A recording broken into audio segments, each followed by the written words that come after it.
Mikey, you see this? We can take them, but we're gonna need a new spot! Falling back! You mean fall off? We're moving!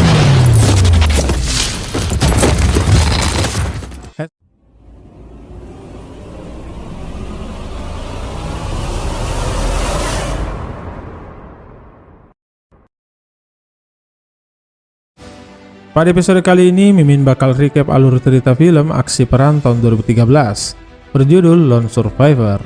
Film yang diangkat berdasarkan kisah nyata ini menceritakan tentang 4 personil tim Navy SEAL yang menerima misi untuk menangkap atau membunuh pemimpin terkenal Taliban di Afghanistan pada akhir Juni tahun 2005. Misi operasi tersebut menjadi salah satu kegagalan paling tragis dalam sejarah pasukan elit Navy SEAL. Tayang perdana 25 Desember 2013 yang didistribusi oleh Universal Pictures dan diganjar dengan rating 7,5 dari 10 bintang berdasarkan situs IMDb.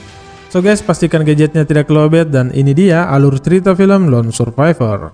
You are never out of the fight. Opening movie diawali dengan memperlihatkan dokumentasi pendidikan militer Marinir Angkatan Laut Amerika Serikat.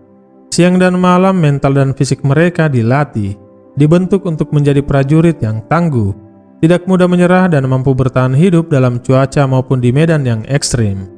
Akibat dari kerasnya latihan tersebut, terlihat beberapa dari mereka tidak mampu bertahan, depresi dan memilih untuk menyerah.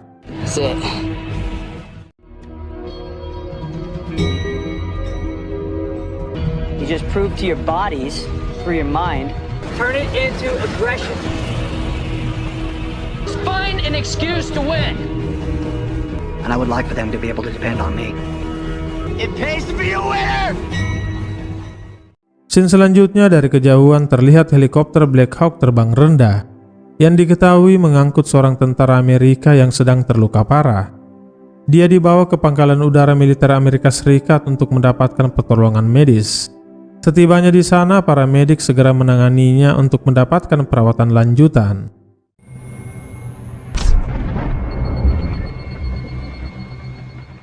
Scene kemudian berlanjut pada 3 hari sebelumnya. Di pagi hari di pangkalan udara Bagram, yang diketahui merupakan pangkalan militer Amerika Serikat terbesar di Afghanistan, kita berkenalan dengan 4 anggota Navy SEAL. Letnan Michael Patrick Murphy, prajurit kelas 2 Danny Diaz, prajurit kelas 2 Matthew Exelson, dan prajurit kelas 1 bernama Marcus. Mike yang terbangun dari tidurnya menerima email dari kekasihnya yang memintanya untuk memberinya seekor kuda putih sebagai hadiah pernikahan mereka nantinya. Mike kemudian menemui Marcus. Is this doable? That's a Arabian horse, man. Fuck, man. Di kamar terpisah, X yang terbangun dari tidurnya berkomunikasi dengan istrinya via email. Mike lalu membangunkan Danny untuk mengajaknya berlomba lari pagi.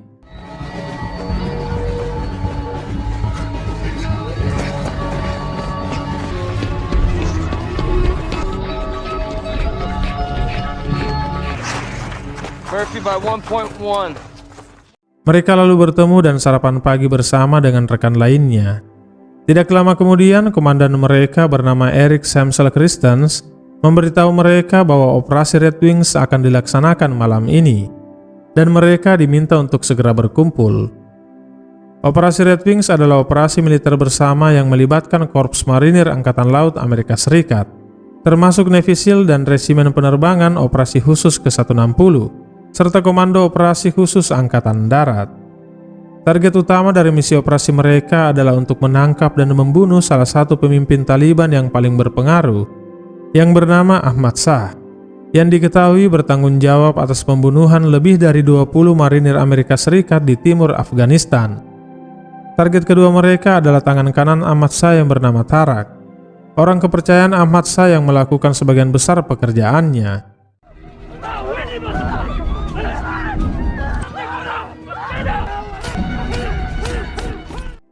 Operasi Red Wings ini mereka rencanakan dengan beberapa tahapan. Dan sebagai tahapan awal mereka akan berangkat dengan 4 orang sebagai tim pengintai.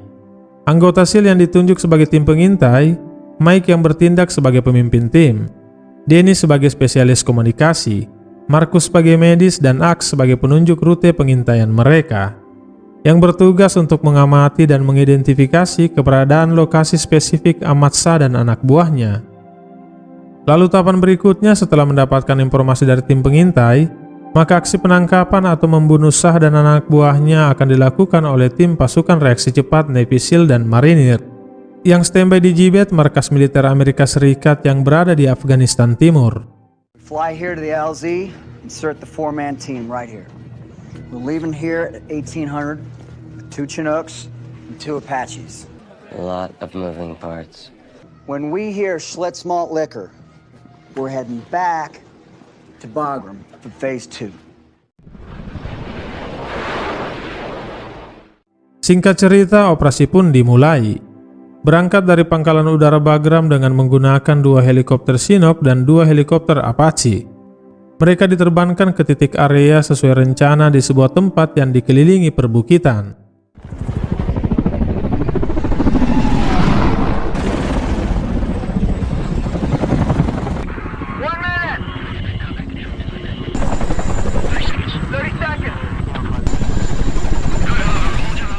Lalu 4 orang tim pengintai pun diturunkan, dibawa ke kegelapan malam di punggung bukit dekat Gunung Sautalosar, Afghanistan. Kemudian pasukan lainnya terbang ke markas mereka di Gibet, yang berjarak hanya 30 menit dari titik area tim pengintai diturunkan. Mereka standby di sana menunggu informasi lanjutan dari tim pengintai. Sebelum memulai perjalanan, mereka lebih dulu memastikan radio komunikasi jarak jauh antara mereka dengan pesawat pengintai berfungsi dengan baik. Lalu setelah itu perjalanan pun dimulai. Mereka melakukan perjalanan jauh melalui wilayah pegunungan dengan berjalan kaki. Lembah curam dan ekstrim mereka lalui untuk mencapai titik pos pemantauan mereka.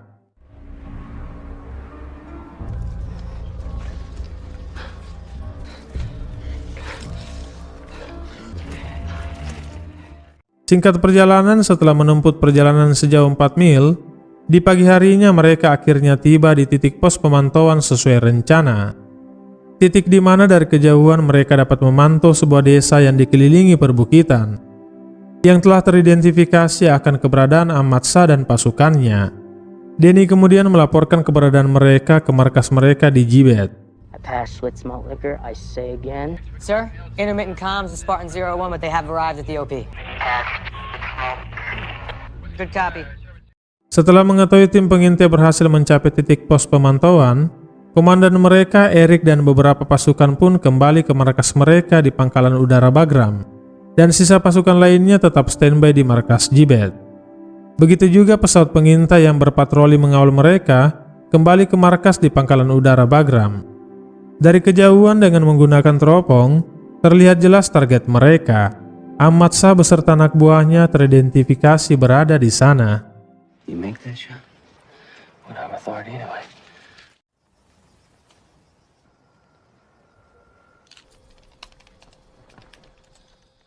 Danny kemudian diminta untuk melaporkannya ke markas mereka di Gibet. Namun mereka mulai menghadapi masalah komunikasi. Lalu mereka memutuskan untuk berpindah 25 yard ke belakang ke tempat yang lebih tinggi, dengan harapan jalur komunikasi bisa terhubung untuk mendapatkan perintah selanjutnya dari markas. Sementara menunggu jalur komunikasi terhubung, dan karena setelah malam tanpa tidur mereka memutuskan untuk beristirahat. Dan Mike meminta Danny untuk menjaga keamanan. Tidak lama kemudian Danny melihat pergerakan arah depan tidak jauh dari tempat mereka beristirahat. Terlihat beberapa ekor kambing yang bergerombol mengarah ke tempat mereka, yang disusul oleh 3 penjaganya.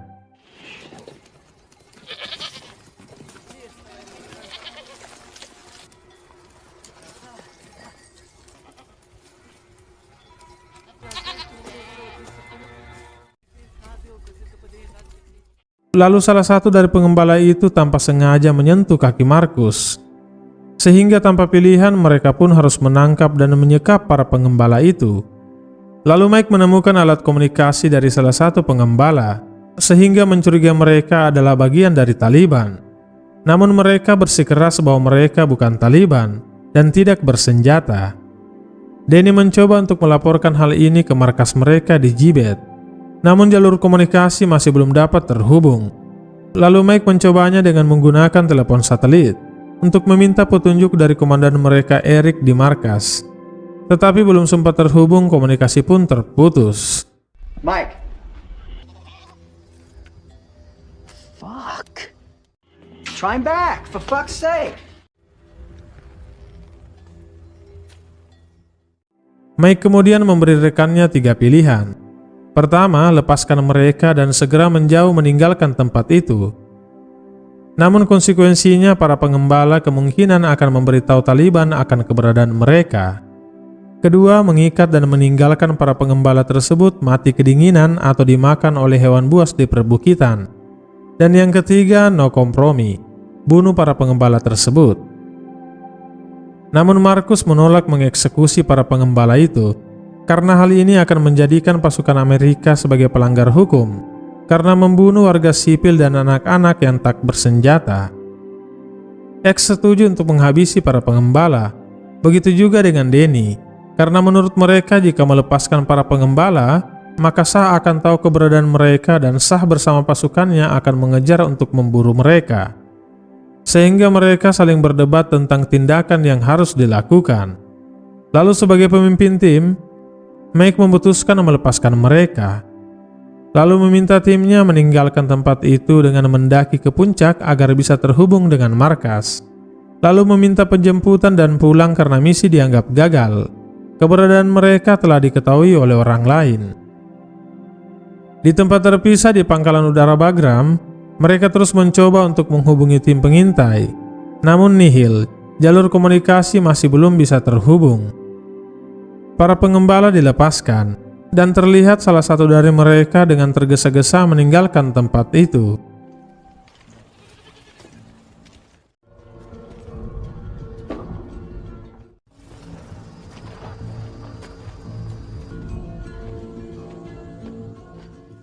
Tim SEAL terus berjalan mendaki puncak. Setibanya di puncak, mereka kembali mencoba untuk menghubungi markas. Namun tetap saja jalur komunikasi tidak terhubung. Sehingga mereka pun kembali ke area pepohonan untuk beristirahat menunggu matahari terbenam. Dan berencana akan kembali pulang dengan berjalan kaki di malam hari. Saat sedang beristirahat, X seperti melihat ada pergerakan di depan mereka. Mike kemudian bergerak untuk memeriksa area sekitar dan meminta timnya untuk bersiaga. Mike yang memeriksa area sekitar melihat sekelompok pasukan bersenjata mengepung mereka. Kembali ke timnya dan memberitahu mereka bahwa mereka akan terlibat kontak senjata dan bersiap untuk bertempur. Keputusan mereka melepaskan pengembala salah besar, sehingga keberadaan mereka diketahui oleh pasukan Taliban yang datang untuk menyerang mereka. Marcus yang sudah membidik salah satu musuh yang mengintai mereka pun langsung melesatkan tembakan.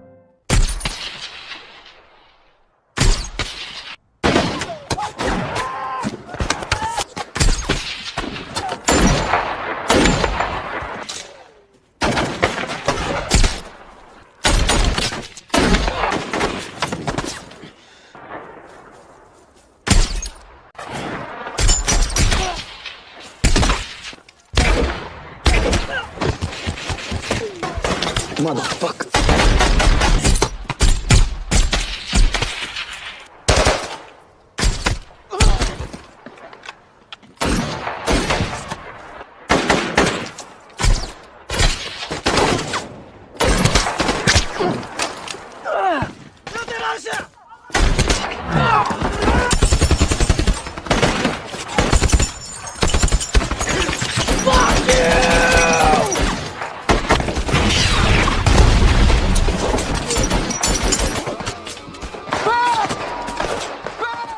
Danny terus mencoba berkomunikasi dengan markas untuk meminta bantuan pasukan reaksi cepat.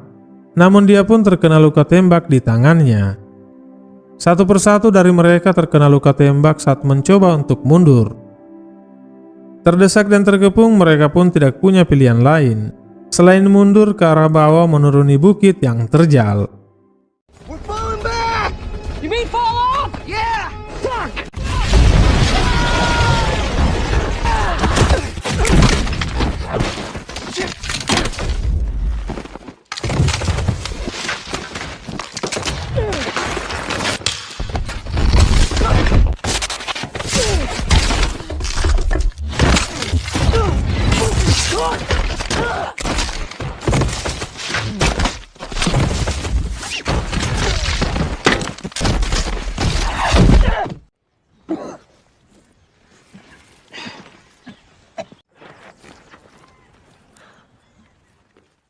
Setibanya di bawah dengan kondisi yang penuh luka, mereka pun berkumpul di satu titik yang terlindungi oleh bebatuan.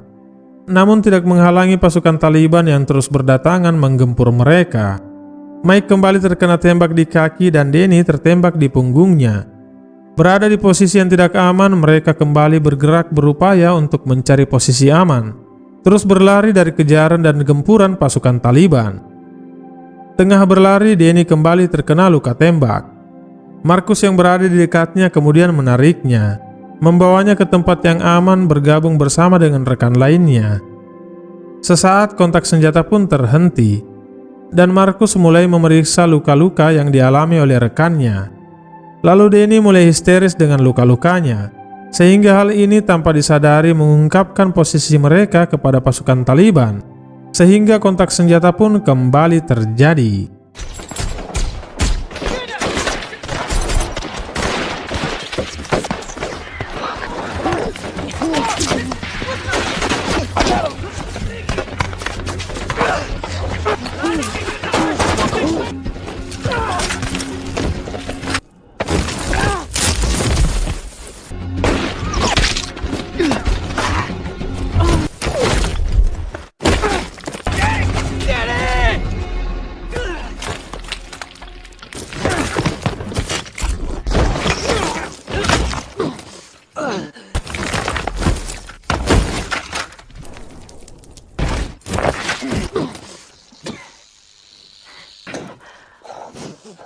Danny yang terluka parah berada di puncak tebing dan ditemukan oleh pasukan Taliban. Mereka yang berada di bawah masih terus dihujani peluru dan roket pelontar RPG dari puncak oleh pasukan Taliban. Meskipun penuh luka, mereka tak kenal menyerah dan terus saja bertempur dan bertahan.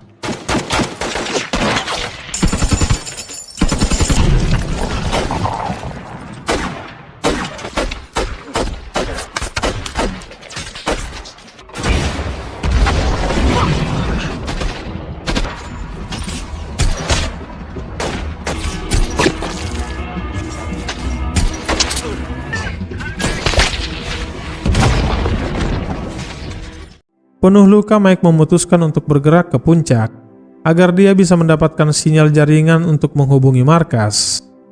Dia kemudian memberikan semua amunisi peluru miliknya kepada Markus dan memberitahunya jangan pernah berhenti untuk berjuang.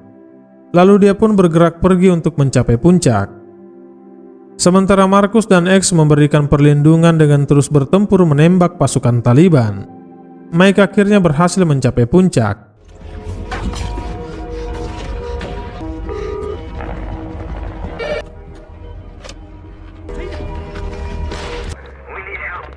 We need immediate air support.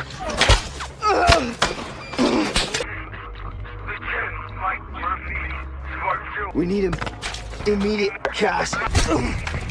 Oh, God. Lieutenant, I need your 10-digit grid.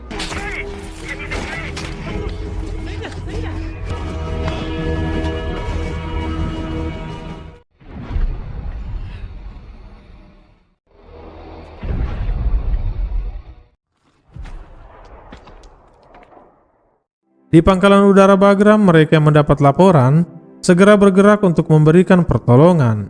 Dengan menggunakan 2 helikopter Chinook, mereka yang dipimpin oleh Komandan Eric diterbangkan ke titik area pertempuran. Sementara pasukan garda depan di Gibet yang sudah siap memberikan bantuan, mereka tidak diizinkan terbang tanpa pengawalan dari helikopter Apache. Dan semua helikopter Apache digunakan pasukan Angkatan Darat, yang juga sedang terlibat kontak senjata di tempat lain.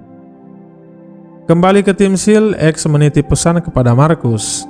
Jika dia mati agar Markus memberitahu Cindy istrinya bahwa dia sangat mencintainya dan berjuang dengan gagah berani dan mati bersama saudaranya. Lalu tiba-tiba serangan kembali terjadi sehingga memaksa mereka untuk memisahkan diri untuk mencari tempat perlindungan. Pasukan Taliban terus mengejar mereka. Tidak lama kemudian 2 helikopter Chinook yang membawa pasukan bantuan melintas di atas mereka. Sesaat X dan Markus pun gembira karena rekan mereka telah datang untuk memberikan bantuan. Eric dan pasukannya bersiap untuk turun dari helikopter. Namun tiba-tiba dari kejauhan terlihat roket RPG mengarah ke mereka dan menghantam helikopter. jatuh dan meledak. Seketika Eric dan pasukannya pun tewas.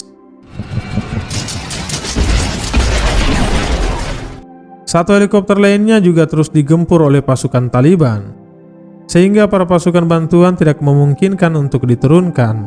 Mereka pun terpaksa beranjak pergi meninggalkan area tersebut. Mengetahui hal itu, Markus sangat kecewa. X kemudian kembali terlibat kontak senjata dengan pasukan Taliban. Beberapa peluru menghantam tubuhnya, namun tetap berperang sampai titik darah penghabisan. Terluka parah, terkepung dan kehabisan amunisi, dia pun hanya bisa pasrah.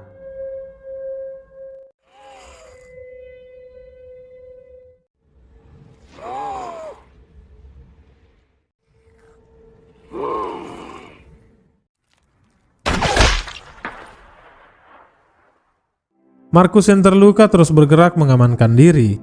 Namun tiba-tiba terlihat pelontar RPG ditembakkan ke arahnya dan dia pun terpental jatuh ke bawah. Namun dia selamat dari serangan tersebut dan segera bersembunyi di bawah bebatuan menghindari pasukan Taliban yang mencarinya. Di tempat terpisah, satu helikopter Apache menuju ke tempat helikopter jatuh. Pasukan Taliban yang melihat helikopter tersebut melintas di atas mereka memutuskan untuk pergi meninggalkan area tersebut.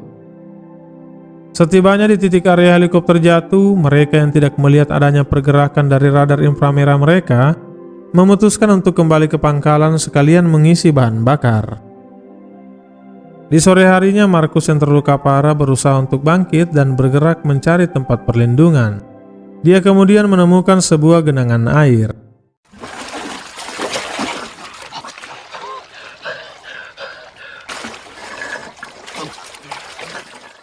Lalu tiba-tiba 4 orang penduduk desa setempat berada di dekatnya.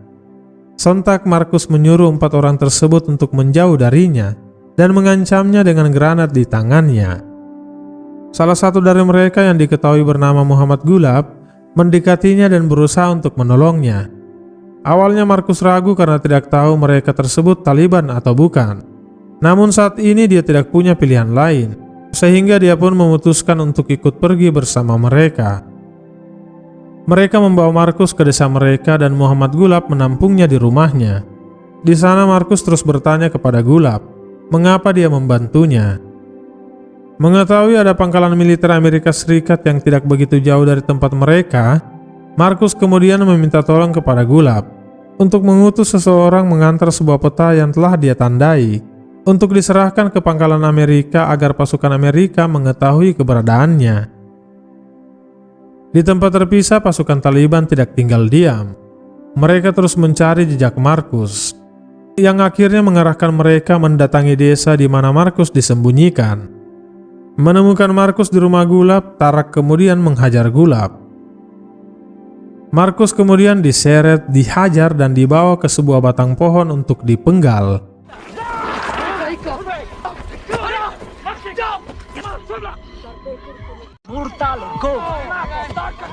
Melihat hal itu, Gulab tidak tinggal diam. Dia dan beberapa rekannya menyelamatkan Markus, mengarahkan senjata pada pasukan Taliban.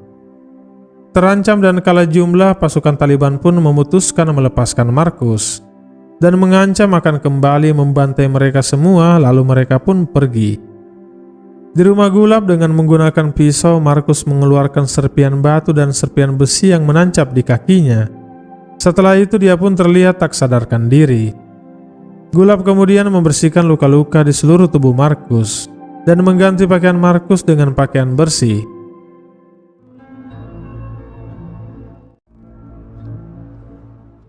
Sore hari menjelang petang, terlihat Gulab dan rekannya bersiaga menjaga desa mereka dari ancaman serangan pasukan Taliban. Keesokan harinya tidak jauh dari desa, terlihat Ahmad Shah dan pasukannya yang bersenjata lengkap datang dan bersiap untuk menyerbu desa. Di pangkalan udara Bagram, pusat komando pasukan gabungan yang menerima surat dari Markus yang meminta pertolongan, mengerahkan pasukan reaksi cepat untuk segera menuju desa menyelamatkan Markus. Di rumahnya, Gulab membangunkan Markus dan memberinya minum dan makan.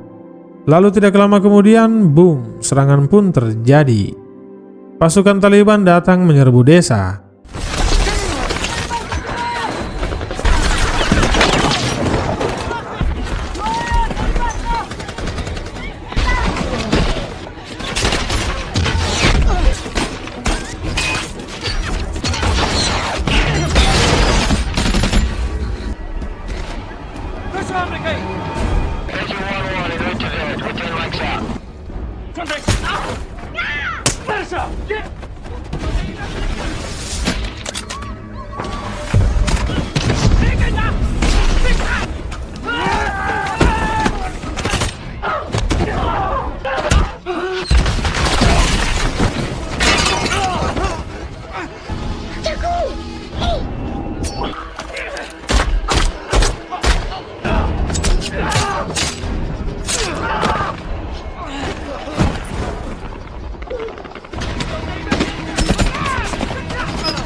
Berhasil memukul mundur pasukan Taliban, pasukan bantuan Amerika pun segera bergerak menolong Markus. Markus akhirnya berhasil diselamatkan. Bertemu dengan Gulab, Markus meminta Gulab untuk ikut bersamanya, tapi tidak diperbolehkan. Namun pasukan Amerika berjanji akan menjaga mereka dan memastikan mereka aman. Thank you. Markus dievakuasi dan segera mendapatkan perawatan medis. Dia dibawa ke pangkalan udara militer Amerika Serikat untuk mendapatkan pertolongan. Setibanya di sana, para medik segera menanganinya.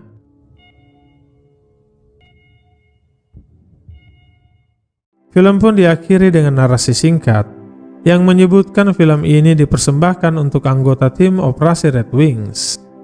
Penduduk desa yang melindungi Markus sangat menaati kode kehormatan mereka selama 2000 tahun yang dikenal dengan Pashtun Wali, yakni kode etik yang dipraktikkan oleh etnis Pashtun dan warga Afghanistan yang mewajibkan tuan rumah melindungi tamu dari bahaya dengan resiko apapun. Dan mereka hingga kini masih bermukim di pegunungan keras Afghanistan, dan perjuangan mereka melawan Taliban masih terus berlanjut. Film ini menceritakan kegagalan Operasi Red Wings hanya karena alasan kemanusiaan, sesuai Konvensi Jenewa yang merupakan hukum internasional, yang juga dikenal sebagai hukum kemanusiaan dalam konflik bersenjata. Demikian episode Movie Recap kali ini. Dukung selalu channel ini dengan klik tombol subscribe, jangan lupa like, share, dan tinggalkan komentar jika video ini menghibur.